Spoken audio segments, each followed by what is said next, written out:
is Dustin Wong, and today I'm going to discuss on why slang is the perfect language. So first, I like to begin my presentation with what do you guys know about slang? Maybe the definition, any current terms you may use today. Anyone? Come on, this Diana. It stands for short language. Could you repeat that louder, please? It stands for short language. Yes, typically it does stand for language as shorter. Anyone else? Ms. Larissa? It's more colloquial, so it's what people usually use in common conversations. Yeah, so, well, the actual definition of slang is defined as a type of language that's typically consists of words that are regarded as informal. So I completely agree with the statement as we're not going to go into a business meeting screaming, yo, what's up, right? We're going to go in professionally.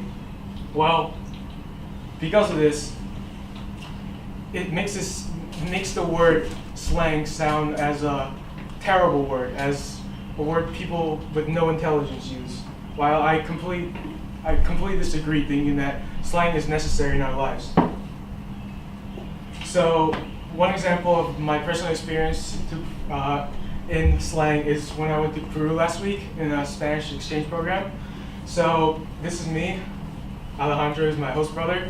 So when I was in Peru, they typically refer to people as their race. So me being Chinese, they would say things such as "ya chino," which is like "yo, what's up, Chinese person."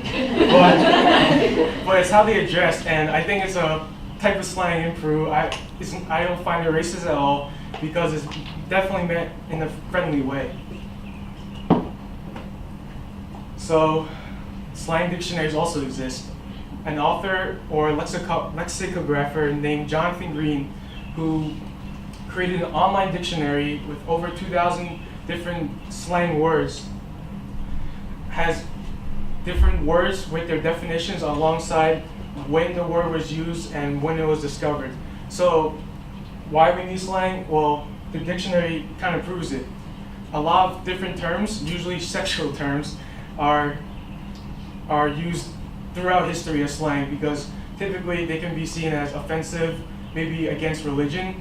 So people would often use slang instead of the sexual terms. So now I want to talk about regional slang, which is slang in our country.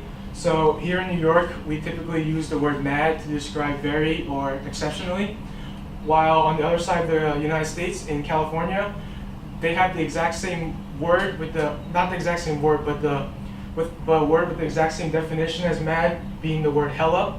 So in California, they would describe as something being hella weird or hella strong, while here in New York, we use mad. And now, before I start trying to speak Chinese and my mom makes fun of me, so in Shanghai, they have their own number system, accounting system they use for texting. So here's 0 to 10 in Chinese, 0, 1, 2, 3, 4, 5, 6, 7, 8, 9. And typically they would use this as texting because in China, if you don't know, many of the terms are censored, so they can't say a lot of things, and they're constantly monitored.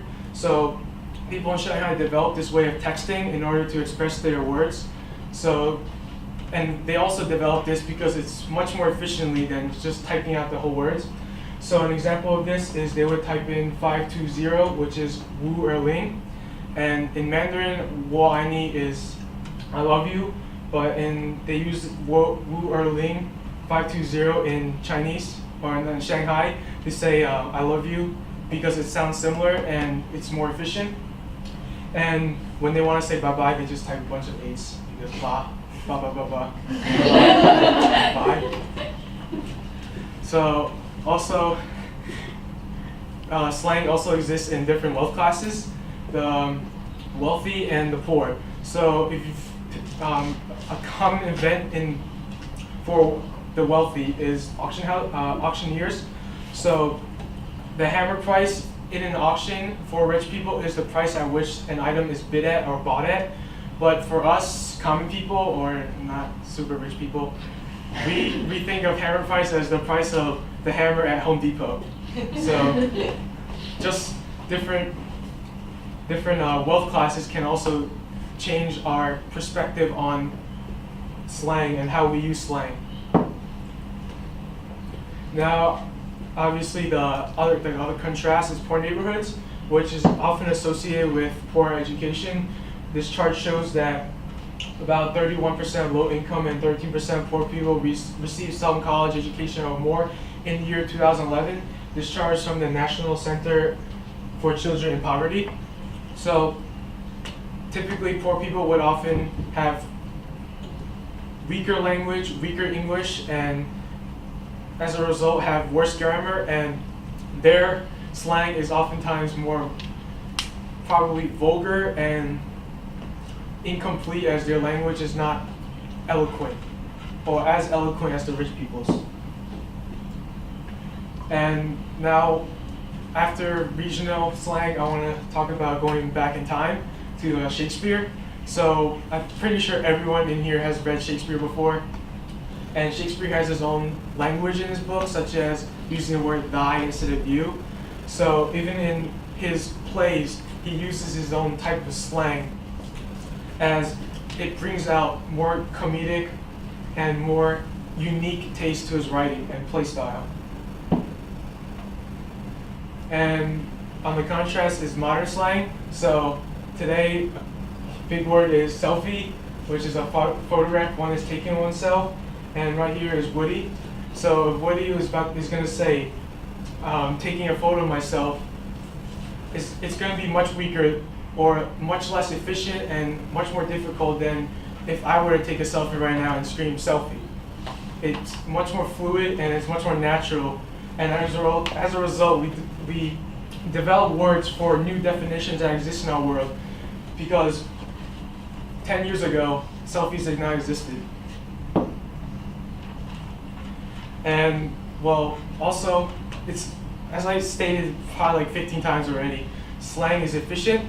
So one part of slang that we typically use is conveying love. So if I were to say to Karen, I've fallen for you, it has the same effect as if I say, Karen, I love you, because slang is, many parts of slang has developed into our own language.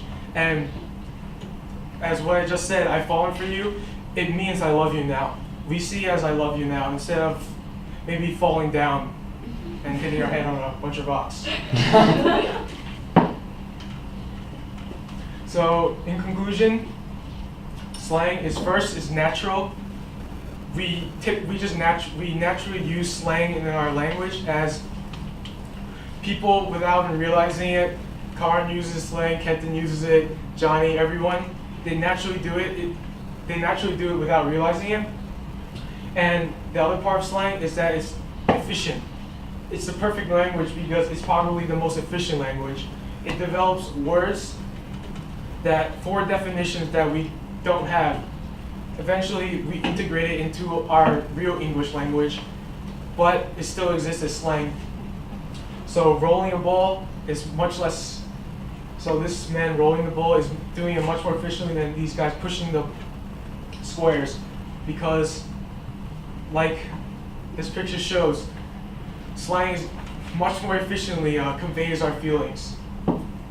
So I'd like to end my presentation off with this quote.